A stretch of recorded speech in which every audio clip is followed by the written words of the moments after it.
शीरुषं देवं विश्वाक्षं विश्वशम्भुवं विश्वं नारायणं देवमक्षरं परमं पदम् विश्वतः परमां नित्यं विश्वं नारायणगुं हरिं विश्वमेवेदं पुरुषस्तद्विश्वमुपजीवति पतिं विश्वस्यात्मेश्वरगुं शाश्वतगुं शिवमच्युतं नारायणं महाज्ञेयं विश्वात्मानं परायणम्।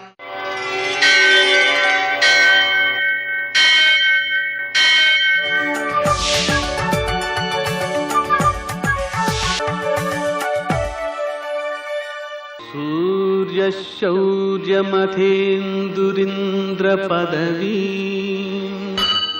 सन्मङ्गलं मङ्गलम्। పద్మావతి ప్రణయలాలిత ముగ్ధదేహ శ్రీ వెంకటేశ రుణమోచనమస్తు మహ్యం. నేటి కాలమాన విశేషాలను గమనిద్దాం. స్వస్తి శ్రీ చాంద్రమాన దుర్ముఖనామ సంవత్సరం, ఉత్తరాయణం, గ్రీష్మ ఋతువు, ఆషాఢమాసం, శుక్లపక్షం, శనివారం. సూర్యోదయం 5:54 సూర్యాస్తమయం 6:50. తిథి ద్వాదశి రాత్రి 3:30 వరకు. నక్షత్రం అనురాధ మధ్యాహ్నం 11:52 వరకు. వర్జం సాయంకాలం 5:54 నుంచి 7:37 వరకు. దుర్ముహూర్తం ఉదయం 5:54 నుంచి 7:37 వరకు. అమృతకాలం తెల్లవారుజామున 4:13 ప్రారంభం. రాహుకాలం శనివారం కాబట్టి ఉదయం 9 నుంచి 10:30 వరకు. అష్టకౌర్గరీత్యా శుభప్రదమైన సమయం మధ్యాహ్నం 3 గంటలకి. నేటి విశేషాలు: ఉదయం 10:10 కర్కాటక సంక్రమణ పుణ్యకాలం. ఈ సంక్రాంతి పుణ్యకాలం సూర్యోదయం నుంచి ఉదయం 10:10 వరకు ఉంటుంది. ఆ సమయంలో చేసేటువంటి కార్యక్రమాలు, దానాలు, పితృదేవతా సంబంధమైన ప్రక్రియలు అన్నీ కూడా చాలా సత్ఫలితాలను ఇస్తాయి. ఉత్తమ సంతానాన్ని ఇవ్వడం కోసం పెరుగు దానం చేయడం చాలా మంచిది. ఇంకా విశేషించి ఈరోజు వాసుదేవ ద్వాదశి, వామన ద్వాదశి మొదలైన కార్యక్రమాలు ఉన్నాయి.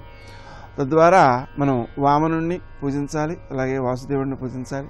మనం వామనుణ్ణి పూజించడం ద్వారా ఏం జరుగుతుంది అంటే వ్యక్తికి జీవితంలో సంపదకు లోటు లేకుండా నడిచిపోతుందండి. ఎందుకంటే ఆయన బలిచక్రవర్తికి సమగ్రమైన సంపదను స్వీకరించి సమగ్రమైన సంపదను ఇచ్చాడు లాగా అన్నమాట. కాబట్టి ఆ వామన పూజ చాలా మంచిది. అలాగే ప్రదోషకాలం సాయంకాలం సూర్యాస్తమయం తర్వాత 1:12 సమయంలో మనం శివారాధన చేయడం ద్వారా చాలా అత్యుత్తమ ఫలితాలు సిద్ధిస్తాయి. ఇంకా విశేషించి నిన్నటి రోజు ఏకాదశి ఉపవాసం ఉన్నటువంటి వారు ఈరోజు ఉదయకాలం చక్కగా తులసి దళాలతో విష్ణుమూర్తిని పూజించుకోవడం, విష్ణు సహస్రనామ స్తోత్రాన్ని పారాయణ చేసుకోవడం, శ్రీరామ రామ రామ అనే నామాన్ని ఎక్కువసార్లు జపించుకోవడం, తర్వాత పారణ చేయడం అనే కార్యక్రమాల ద్వారా మనం ఏకాదశి వ్రతాన్ని సమగ్రంగా పరిపుష్టం చేసుకునే అవకాశం ఉంది. అలాగే ఏకాదశి నాటి రాత్రి జాగారం ఉన్నటువంటి వాళ్ళు పగటి వేళ ఈరోజు నిద్రపోకుండా ఉండాలి. రాత్రి వేళ ఫలహారం మాత్రమే చేయాలి. అప్పుడు ఏకాదశి వ్రతం సమగ్రమవుతుందన్నమాట. నేటి ఆణిముత్యాలు: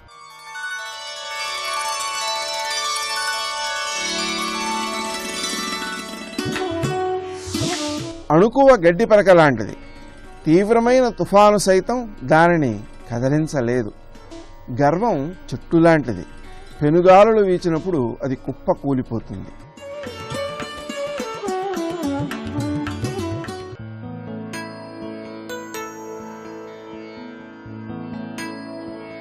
జీవికి మరణం మోక్షం కాదు, మజిలీ మాత్రమే.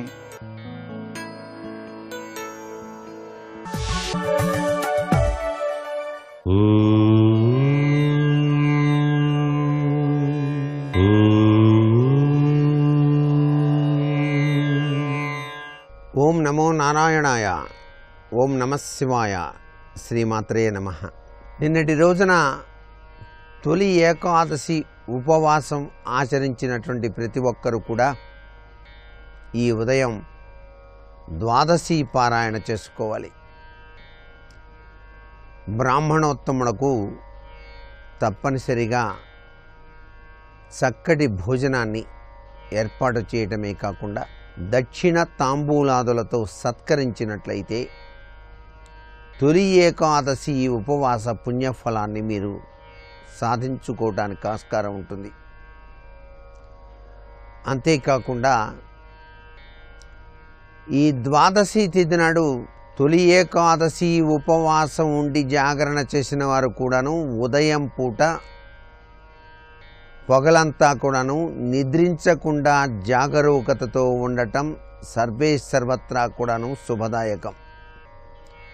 చేసిన పుణ్యానికి తగిన ఫలితాన్ని అనుభవించాలి అంటే ఇవన్నీ కూడాను మనం ఆచరించక తప్పదు. అందుకే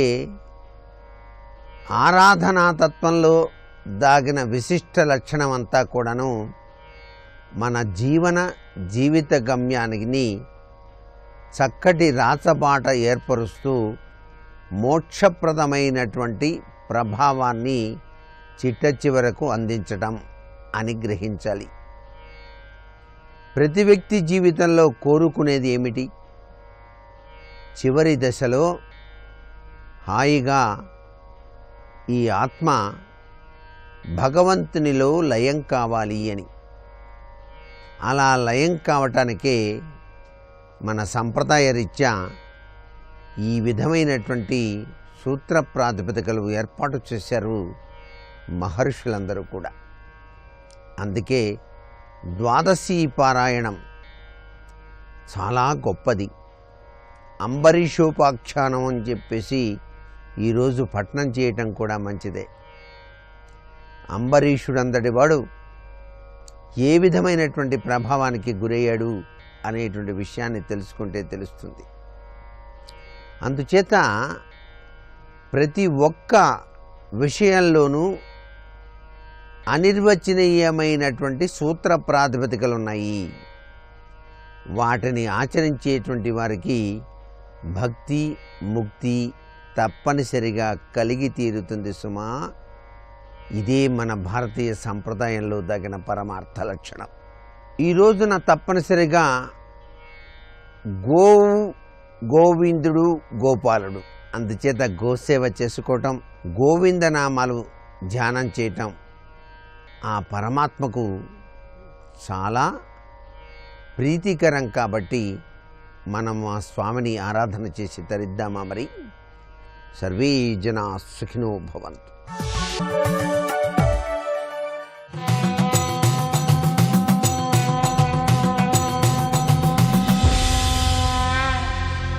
శతక సాహితీ సరస్వతికి నమస్కారం. ఈ రోజు నుండి పాల్కురికి సోమనాథ మహాకవి రచించిన చెన్నమల్లు శీసపద్యాలలోని కొన్ని పద్యాల గురించి తెలుసుకుందాం. శ్రీ పాల్కురికి సోమనాథుడు జీవసమాధి చెందుతూ 32 మెట్లు ఏర్పరచుకుని ఆ సమాధి చెందే ప్రదేశానికి ఒక్కొక్క మెట్టు దిగుతూ ఒక్కొక్క పద్యం ఆ చెన్న బసవేశ్వరుని పైన ఆసువుగా భక్తిపూర్వకంగా చెబుతూ ఆయన దిగి వెళ్ళి జీవసమాధి చెందారు అని మనకి చరిత్ర చెబుతున్నది. ఈ పాల్కురికి సోమనాథ మహాకవి మనకు తెలుగులో మొట్టమొదటి శతకకారుడు. వృషాధిప శతకాన్ని అనేక భాషలలో చిత్రకవిత్వముతో భక్త్యావేశంతో రచించి మనకు అందించిన మహాకవి. అలాగే బసవ పురాణం కూడా ఈయనే రచించారు. ఒక భక్త్యావేశముతో ఈ పద్యములు విన్న వెంటనే ఎవరైనా శివభక్తుడయ్యేటట్లుగా ఉంటాయి వీరి రచనలు. ఆ మహాకవి ఈ చెన్నమల్లు శీసపద్యాలలో తన ఆ బసవేశ్వరుని పైన ఉన్న భక్తిభావాలన్నింటినీ కూడా తెలియజేశారు.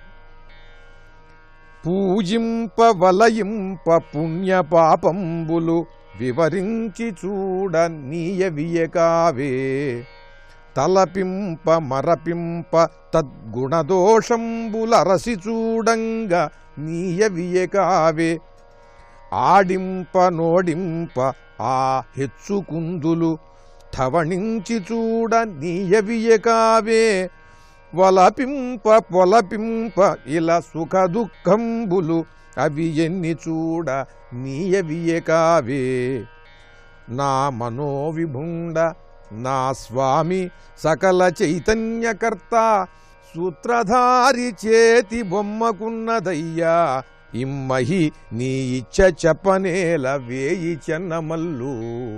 ఓ చెన్న బసవేశ్వర స్వామి, ఈ ప్రపంచంలో సకల చరాచరములను ఆడించేటువంటి వాడవు నువ్వు. ఈ కథ వెనుక సూత్రధారివి నీవు. నీ చేతిలో ఉన్న బొమ్మలం మేము. మాకు ఏముంటుందయ్యా స్వతంత్రత? నువ్వు ఆడించినట్లుగా ఆడేవాళ్ళం.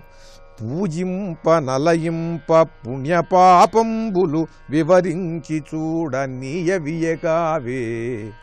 నిన్ను మేము పూజించినా లేదా పూజించకపోయినా విమర్శించినా కూడా ఆ వచ్చేటువంటి పుణ్య పాపాలన్నీ అవి మావి కావు.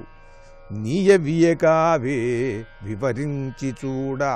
వాటిని పరమసూక్ష్మంగా అర్థం చేసుకుని చూచినట్లయితే మా ప్రతి కదలిక, మాకు వచ్చే ఆలోచన, మాట్లాడే మాట, మేము చేసేటువంటి పని, ఈ ప్రవర్తన, ఈ మూడు కూడా మాకు సంబంధం లేకుండానే ఏదో ఒక పరమ సూక్ష్మ చైతన్యం ఆవహించి నడిపిస్తున్నది అని తెలుస్తున్నది. కనుక మాకు కలిగే ఆలోచనలో మేము ఆలోచించాము, మాకు ఇలా వచ్చింది సంకల్పం అనుకుంటున్నాం. కానీ ఆ వచ్చింది నువ్వు రప్పించిందే. కనుక దాంట్లో మా యొక్క కర్తృత్వం లేదు. ఈ మాట్లాడే మాట వెనుక ఉన్న ప్రేరణ నువ్వు, మేము కాదు. కనుక దానికి ఉండేటువంటి మంచి చెడులు ఏమైనా ఉంటే ఫలాలు అవి కూడా నీవే. అలాగే మేము ఎలా ప్రవర్తించినా సరే ఆ సందర్భంలో అలా ప్రవర్తించాలి అనిపించి మేము అలా చేస్తున్నాం. కనుక దాని పుణ్యపాపములు కూడా నీవే. కనుక ఓ చెన్న బసవేశ్వర స్వామి, తలపింప మరపింప తద్గుణదోషంబులరసి చూడ నీయవియకావే. మాలో ఉండే గుణదోషాలన్నీ కూడా నీకు సంబంధించినవే. అలాగే మమ్మల్ని ఆడించినా ఓడించినా, మేము గెలిచినా ఓడిపోయినా దానికి సంబంధించిన ఫలము నీదేయ. మేము సూత్రధారి చేతిలో ఉన్న బొమ్మలం. నువ్వు మమ్మల్ని ఎలా తిప్పితే అలా తిరుగుతాం అంటూ ఆ చెన్న బసవేశ్వరునకు సర్వసమర్పణ చేసుకుని ఈ సమస్త జగత్తు ఆయన యొక్క లీలగా భావించి ఆత్మార్పణ చేసి అద్భుతమైన పద్యరచనతో గొప్ప శతకాన్ని మనకు అందించిన పాల్కురికి సోమనాథ మహాకవి రచించిన చెన్నమల్లు శీసపద్యాలలో రేపు మరి ఒక పద్యం గురించి తెలుసుకుందాం. ఓం నమః శివాయ. మంగళరూపిణి హిమగిరిరాణి పరమ కళ్యాణి శ్రీ జగజ్జనని చెంగాళ పరమేశ్వరి దేవి కలుముల తల్లి మా కల్పవల్లి. వ్యాసాయ విష్ణురూపాయ వ్యాసరూపాయ విష్ణవే నమో వై బ్రహ్మనిధయే వాసిష్ఠాయ నమో నమః. కూజంతం రామ రామీతి మధురం మధురాక్షరం ఆరుహ్య కవితాశాఖాం వందే వాల్మీకికోకిలం. వాగర్ధావివ సంపృక్తౌ వాగర్ధ ప్రతిపత్తయే జగతః పితరౌ వందే పార్వతీ పరమేశ్వరౌ. ఆపదామపహర్తారం దాతారం సర్వసంపదాం లోకాభిరామం శ్రీరామం భూయో భూయో నమామ్యహం. హరి ఓం. సాక్షాత్తుగా తనంత తాను ఆవిర్భవించినటువంటి జగదంబ అయినటువంటి సూళ్ళూరుపేటలో వెలిసిన చెంగాలమ్మ పరమేశ్వరి దేవస్థానంలో ఆ తల్లి యొక్క సమక్షంలో కూర్చుని భగవత్ సంబంధమైనటువంటి విషయం గురించి మాట్లాడగలగడం ఆ తల్లి యొక్క నిర్హేతుకమైనటువంటి కృపాకటాక్ష వీక్షణ. తల్లికి ఒక లక్షణం ఉంటుంది. వచ్చిరాని మాటలు మాట్లాడేటటువంటి పిల్లల యొక్క ముద్దు మాటలు అమ్మకెంతో ఇష్టం. బాగా ప్రౌఢమైనటువంటి భాషలో మాట్లాడగలిగినటువంటి పెద్ద కొడుకు కన్నా వచ్చిరాని మాటలు మాట్లాడేటటువంటి చిన్నపిల్లవాడంటేనే తల్లికి ఆనందం. అటువంటి తల్లి పాదార విందములకు సాంజలి బంధకంగా మరొక్కసారి ప్రణమిల్లి నమస్కారం చేస్తూ, ఇక్కడ వెలిసినటువంటి తల్లిది చాలా విశేషమైనటువంటి స్వరూపం. ఎందుచేత అంటే సాధారణంగా భగవన్మూర్తుల్ని ప్రతిష్ఠ చేస్తారు, లేకపోతే స్వయంభూమూర్తులుగా ఉంటాయి, లేదా ఋషులు ప్రతిష్ఠ చేస్తారు, దేవతలు ప్రతిష్ఠ చేస్తారు, రాక్షసులు ప్రతిష్ఠ చేస్తారు, మనుష్యులు ప్రతిష్ఠ చేస్తారు. కానీ ఒకానొక నాడు కాళంగా నది పక్కనే ఉన్నటువంటి నదిలో సాయంకాలం వేళలో కొంతమంది పశువుల కాపర్లు ఈత కొడుతున్నటువంటి సమయంలో ఒక సుడిగుండంలో ఒక పిల్లవాడు చిక్కుకుంటే అతను బయటికి వచ్చేటటువంటి అవకాశం లేక ఆ ప్రవాహ వేగంలో కొట్టుకుని పోతున్నప్పుడు నన్ను రక్షించడానికి ఏదైనా దొరుకుతుందా అని వెతుకులాడుతున్నాడు. ఆ సమయంలో ఏది లభించినా గట్టిగా పట్టుకుంటారు. అతని గత జన్మలలో చేసుకున్నటువంటి భాగ్య విశేషమేమో ఆ నీటిలో ఉండిపోయినటువంటి పరదేవత యొక్క మూర్తి పాదాలు దొరికాయి. అది ఏమిటో చూడ్డానికి అతనికి కనురెప్పలు విప్పే అవకాశం లేదు. గట్టిగా పట్టుకుని రక్షించమని కోరుకుని ఉండి ఉంటాడు బహుశా భావన చేత. ఆ తల్లి భావనామాత్ర సంతుష్టాయై నమో నమః, నేను రక్షింపబడాలి అని త్రికరణ శుద్ధిగా కోరుకున్నాడు. కాబట్టి ఆ తల్లి నీటిలోంచి పైకి లేచి ఆ పిల్లవాడిని తీసుకుని ఒడ్డుకొచ్చింది. వచ్చి ఆ రాత్రి అక్కడే ఒడ్డున ఉండిపోయింది. రాత్రి అకస్మాత్తుగా ఒక మెరుపు మెరిస్తే ఈ ఊళ్ళో అప్పుడు ఉన్నటువంటి ప్రజలు రాత్రి అమ్మవారు నదిలోంచి బయటికి వచ్చింది, ఇంత పెద్ద మెరుపు మెరిసిందేమని వెళ్ళి చూసేసరికి తనంత తానే నిలబడి ప్రతిష్ఠ అయిపోయింది. ఆ తల్లిని ఊళ్ళో వేరొక చోటుకి తరలించాలని ప్రయత్నం చేశారని, కానీ ఆ ప్రయత్నాలు ఫలవంతము కాకుండా ఆమె స్వప్నములో దర్శనమిచ్చి నేను ఇక్కడే ఉండాలని అనుకుంటున్నాను అని తన యొక్క అభిప్రాయాన్ని వెలిబుచ్చిందని ఇప్పటికీ చెంగాలమ్మ పరదేవత గురించి చెప్తూ ఉంటారు. ఆ తల్లి ఎంత కరుణామూర్తి అంటే అహర్నిశలు కూడా తన భక్తులైనటువంటి వారు వచ్చి తనని దర్శనం చేసుకోవడానికి తనంత తానుగా అవకాశం ఇచ్చినటువంటి తల్లి. అందుకే ఆ దేవాలయానికి తలుపులు ఉండడాన్ని ఆవిడ అంగీకరించలేదు. తలుపులు ఉంటే ఆర్తితో వచ్చినటువంటి భాగవతులు ఆమెని దర్శించడం కుదరదని ఆమె తలుపులు తన దేవాలయానికి ఉండడానికి ఒప్పుకోనటువంటి ఏకైక దేవస్థానం బహుశః. ఒకప్పుడు దేవాలయంలో తలుపులు పెట్టాలి అని ఒక వ్యక్తి ప్రయత్నం చేస్తే వేరొకరికి స్వప్నంలో కనపడి నాకు తలుపులు ఉండడానికి వీల్లేదు, రాత్రింబవళ్ళు రహదారి మీద వెళ్ళేటటువంటి వాహనముల యొక్క చోదకులు ఆర్తితో ఉన్నటువంటి భక్తులు నా దర్శనానికి వస్తారు, ఆ కారణం చేత నీ తలుపులు అంగీకరించనంది తల్లి.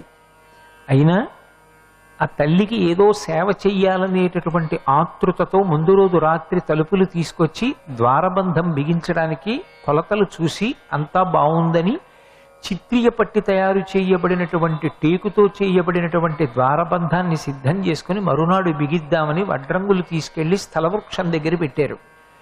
తెల్లవారేసరికి ఆ ద్వారబంధానికి తలుపులకి చిగుర్లు కొమ్మలు వచ్చాయి. ఆశ్చర్యపోయి ఇది అమ్మవారికి అంగీకార యోగ్యం కాదు, తలుపులు ఉండడం ఆ తల్లి అంగీకరించదు అని అక్కడ విడిచిపెట్టారు. 2 రోజులు అయ్యేసరికి ఆ తలుపుల్ని ఆ స్థలవృక్షం అంటే అమ్మవారి యొక్క స్వరూపం తనలోకి లాగేసుకుంది. ఎన్ని మాటలో ఆ తల్లి తన యొక్క వైభవాన్ని తనంత తానుగా ప్రకటనం చేసింది.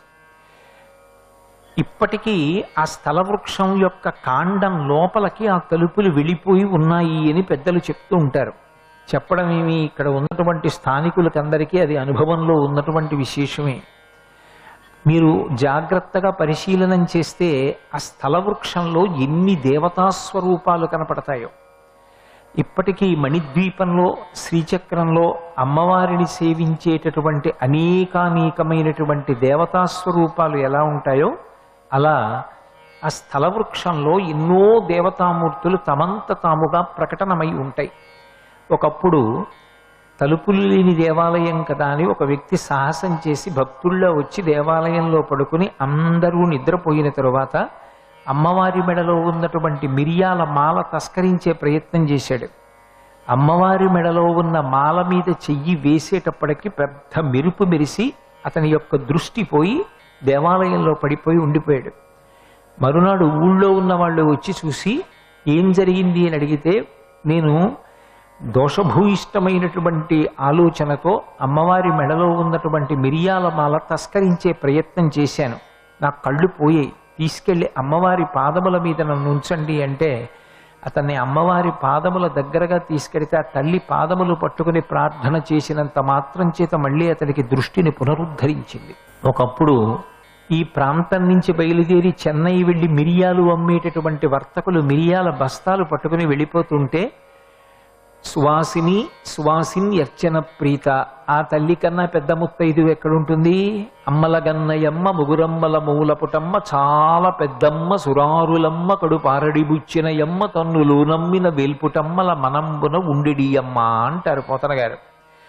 ఆ తల్లి ఒక వృద్ధ స్త్రీ రూపంలో బయటికి వచ్చి, అన్న తలపోటుగా ఉంది, కాస్త కషాయం తాగుతాను, కసిని మిరియాలు ఇమ్మంది. ఆ మిరియాల ఏమైనా నా బస్తాలలో ఉన్నవి జొన్నలు అన్నారు. పోనీలే జొన్నలైతే నాకెందుకన తల్లి వెళ్ళిపోయింది.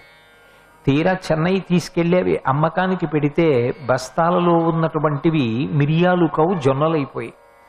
అప్పుడు దోషం తెలుసుకున్నటువంటి వర్తకులు మళ్ళీ వెనక్కి వచ్చి అమ్మవారి పాద సమాశ్రయణం చేసి ఆ తల్లిని ప్రార్థన చేస్తే మళ్ళీ బస్తాలలో ఉన్నటువంటి జొన్నల్ని మిరియాలుగా మారిస్తే ఆ వర్తకులు కృతజ్ఞతా సూచకంగా అమ్మ చేసినటువంటి ఉపకారాన్ని స్మరించి ఇక్కడ జగదంబయే ఈ రూపంలో ఉంది అని మిరియాలతో బంగారం కలిపి హారం చేయించి అమ్మవారి మెడలో సమర్పణం చేశారు. ఆనాటి నుండి ఈనాటికి ఏనాటికి కూడా పిలిస్తే పలికేటటువంటి దైవమై ఎన్ని లక్షల మందిని ఎన్ని రకాలుగా అనుగ్రహించిందో. పసుపు కుంకాల కోసం వెంపర్లాడుతున్నటువంటి అనేక మంది స్త్రీలకి పసుపు కుంకాలు ఇచ్చింది. పెళ్లి కావలసినటువంటి పిల్లలకి పెళ్లిళ్లు చేయించింది. బిడ్డలు కావాలి అమ్మా అని పిలిపించుకోవాలని పరితపించినటువంటి తల్లులకు అమ్మాని పిలిపించుకునేటటువంటి అదృష్టాన్ని ఇచ్చి తల్లిని చేసింది. ఉపద్రవాల్లో ఉన్నటువంటి వారిని అమ్మవారి పాదములు పట్టుకున్నంత మాత్రం చేత వాటి నుంచి వినిర్ముక్తం చేసి పైకెత్తింది. ఆ తల్లి యొక్క లీలలు అన్నీ ఇన్నీ కౌ. సర్వం శ్రీ ఉమామహేశ్వర పరబ్రహ్మార్పణమస్తు. స్వస్తి.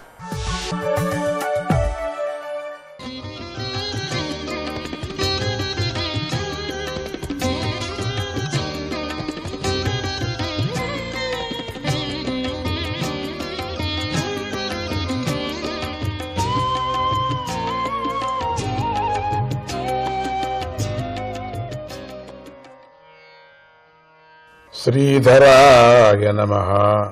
రాణి, నీ కుమారుడు చాలా కాలం నుండి కనిపించకుండా పోయాడు. మళ్లీ దైవానుగ్రహంతో లభించాడు. కంటికి కనిపించాడు. అతడు మనందరి దుఃఖాలను పోగొడతాడు. ఈ భూమండలాన్ని రక్షిస్తారు. అభ్యర్థితస్త్వయా నూనం భగవాన్ ప్రణతార్తిః యదనుధ్యాయినో వీర మృత్యుం జిగ్యు సుదర్జయం. నమస్కరించే వారి దుఃఖాన్ని దూరం చేసే భగవంతుణ్ణి నువ్వు బాగా పూజించావు. ఇది నిశ్చయం. భగవద్ధ్యాన పారాయణులైన దీనులు ఇతరులు గెలవటానికి సాధ్యం కాని మృత్యువును కూడా జయిస్తావు. సుదుర్జయం. ఈ విధంగా జనులందరూ ధ్రువుడిని కీర్తిస్తూ ప్రేమతో లాలించారు. ఆ మంచి మాటలను ఉత్తమనపాద మహారాజు విని ఎంతో ఆనందించాడు. ఆయన ధ్రువుడిని తమ్ముడితో పాటు ఏనుగుపై ఎక్కించి నగరంలోకి ప్రవేశించాడు. ప్రజలు మహారాజు గారిని కూడా మెచ్చుకున్నారు. ఆ నగరంలో అక్కడక్కడ ప్రకాశించే మకర తోరణాలు, మొసలి ఆకారంలో ఉండే అలంకార ద్వారాలు ఏర్పాటు చేయబడ్డాయి. పళ్ల గెలలతో వ్రేలాడుతున్న అరటి చెట్లు, పోక చెక్కల గుత్తులతో ఉన్నటువంటి లేత పోక చెట్లు ఆ ద్వారాల వద్ద అలంకరించబడి ఉన్నాయి. ప్రతి ద్వారం వద్ద దీపాలతో కూడిన నీటి కడవలు అలంకరించబడ్డాయి. ఆ కడవలకు మామిడి చిగుళ్ళు, పుష్పమాలలు, ముత్యాల దండలు వేలాడుతున్నాయి. ఆ నగరమంతా ప్రాకారాలతోనూ గోపురాలతోనూ భవనాలతోనూ ప్రకాశిస్తుంది. వాటి యందు బంగారు పరికరాలు ఉన్నాయి. వాటి శిఖరాలు గొప్ప విమాన శిఖరాల్లాగా ప్రకాశిస్తున్నాయి. నగరవాసులు నగరంలోని కూడళ్లను, రాజమార్గాలను, వీధులను, మిద్దెలను తుడిచి శుభ్రం చేసి గంధపు నీళ్లను చల్లారు. పేలాలు అక్షతలు, పండ్లు, పువ్వులు, పళ్ళు, బియ్యము మొదలైన రుచికరమైన ఆహార పదార్థాలు సిద్ధం చేశారు. అక్కడక్కడ రాజమార్గంలో ధ్రువుడు దగ్గరగా కనిపించగానే పురస్త్రీలు అందరూ కూడా మంగళగీతాలను ఆలపిస్తూ వాత్సల్యంతో శుభాశిష్యులను అందించారు. ప్రేమతో అతడిపై తెల్ల నువ్వులు, అక్షతలు, పెరుగు, నీరు, లేత గరికలు, పువ్వులు, పండ్లు మొదలైన మంగళ ద్రవ్యాలను చల్లారు. ధ్రువుడు వారి మనోహరమైన పాటలను వింటూ తండ్రి గారి భవనంలోకి ప్రవేశించాడు. గొప్పదైన ఆ భవనం విలువైన అనేక మణులతో నిర్మించబడింది. తండ్రి తనను ఎంతో ప్రీతితో లాలిస్తూ ఉండగా ధ్రువుడు ఆ భవనంలో స్వర్గంలో నివసిస్తున్న దేవతలాగా నివసించాడు. ఆ భవనంలోని శయ్యలు దంతాలతో నిర్మించబడ్డాయి. అవి పాల నురుగు వంటి రంగును కలిగి ఉన్నాయి. అక్కడ సామగ్రి, పాత్రలు అన్నీ బంగారంతో తయారు చేయబడి ఉన్నాయి. అక్కడ గొప్ప విలువైన ఆసనాలు అమర్చబడి ఉన్నాయి. ఆ భవనంలోని గోడలు స్ఫటికంతో తయారు చేయబడి ఉన్నాయి. వాటికి గొప్ప పచ్చలు పొదగబడి ఉన్నాయి. ఆ గోడలకు మణిదీపాలు వెలుగుతున్నాయి. అక్కడ అంతఃపుర స్త్రీలు రత్నాభరణాలు పెట్టుకొని ప్రకాశిస్తున్నారు. అక్కడి ఉద్యానవనాలు దివ్యమైన వృక్షాలతో మనోహరంగా ఉన్నాయి. అక్కడి చెట్లపై పక్షులు జంటలు మధురంగా కూస్తున్నాయి. తుమ్మెదలు మత్తెక్కి గానం చేస్తున్నాయి. అక్కడ గల దిగుడు బావుల మెట్లకు వైడూర్య రత్నాలు పొదగబడి ఉన్నాయి. అవి కమలాలతోనూ వికసించిన నల్ల తెల్ల కలువలతోనూ నిండుగా ఎంతో అందంగా ఉన్నాయి. వాటిని హంసలు, కారండవ పక్షులు, జక్కవ పక్షులు, రాయంచులు, బెగ్గురు పక్షులు కలకలధ్వనులు చేస్తూ గుంపులు గుంపులుగా సేవిస్తున్నాయి. వాటిపై హాయిగా విహరిస్తున్నాయి. రాజరిషి అయిన ఉత్తానపాదుడు తన పుత్రుని యొక్క అత్యద్భుతమైన మహిమను గూర్చి నారద మహర్షి వల్ల విని ఉన్నాడు. అప్పుడు ఆ మహిమను, ప్రభావాన్ని ప్రత్యక్షంగా చూస్తూ గొప్ప ఆశ్చర్యాన్ని పొందాడు. ధ్రువుడికి యవనం వచ్చింది. మంత్రి మొదలైన రాజ్యంలోని ఉన్నతాధికారులు ధ్రువుడు రాజు కావటానికి సమ్మతించారు. ప్రజలకు కూడా అతనిపై ఎంతో అనురాగం ఉండటాన్ని ఉత్తానపాద మహారాజు గమనించాడు. ధ్రువుడిని సామ్రాజ్యానికి అధిపతిగా చేశాడు. తనకు వయస్సు మీద పడినది కదా గమనించి వైరాగ్యవంతుడయ్యాడు. ఆత్మతత్వాన్ని విచారిస్తూ కాలం గడపాలని నిశ్చయించుకొని అడవికి బయలుదేరాడు. వానప్రస్థాశ్రమాన్ని స్వీకరించాడు. ఇంతటితో 4వ స్కందములోని 9వ అధ్యాయము సమాప్తము. ఇక 10వ అధ్యాయం ధ్రువుని యొక్క వివాహము, రాజ్యపాలనము, ధ్రువుడి సోదరుడైన ఉత్తముడు యక్షులతో యుద్ధం చేసి మరణించటము, అందుకు శోకించి కోపించిన ధ్రువుడు అలకాపురిని చేరి యక్షులతో ఘోరంగా యుద్ధం చేయటం వంటి విషయాలు చెప్పబడ్డాయి. మైత్రేయ మహర్షి విదురునికి ఆ తర్వాత జరిగిన ధ్రువుని కథను ఇలా చెప్పసాగాడు. శిశుమార ప్రజాపతికి భ్రమి అనే కీర్తిమంతురాలైన కూతురు ఉంది. ఆ భ్రమిని ధ్రువుడు వివాహం చేసుకున్నాడు. ఆ దంపతులకు కల్పుడు, వత్సలుడు అనే 2 కుమారులు జన్మించారు. ధ్రువుడు గొప్ప బలశాలి.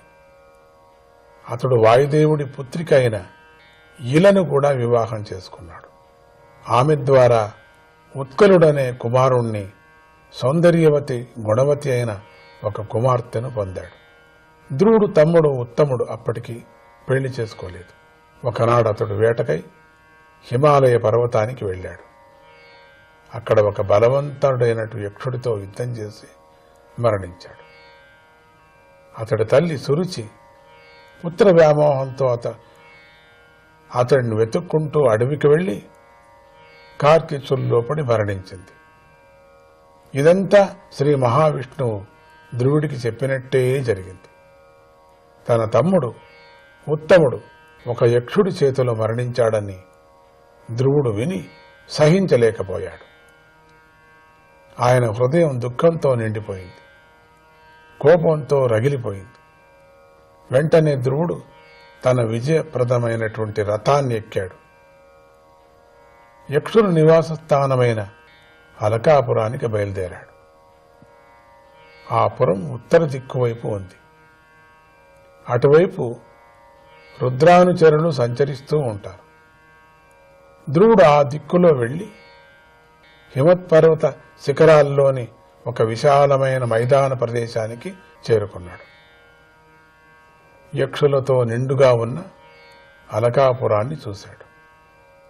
వెంటనే ధ్రువుడు శంఖాన్ని పూరించాడు. ఆ శంఖధ్వని ఆకాశము దిక్కులు ప్రతిధ్వనించేలాగా చేసింది. ధ్రువుడి చరిత్ర మనం వింటున్నాం చాలా అద్భుతంగా. శ్రీధరాయ నమః.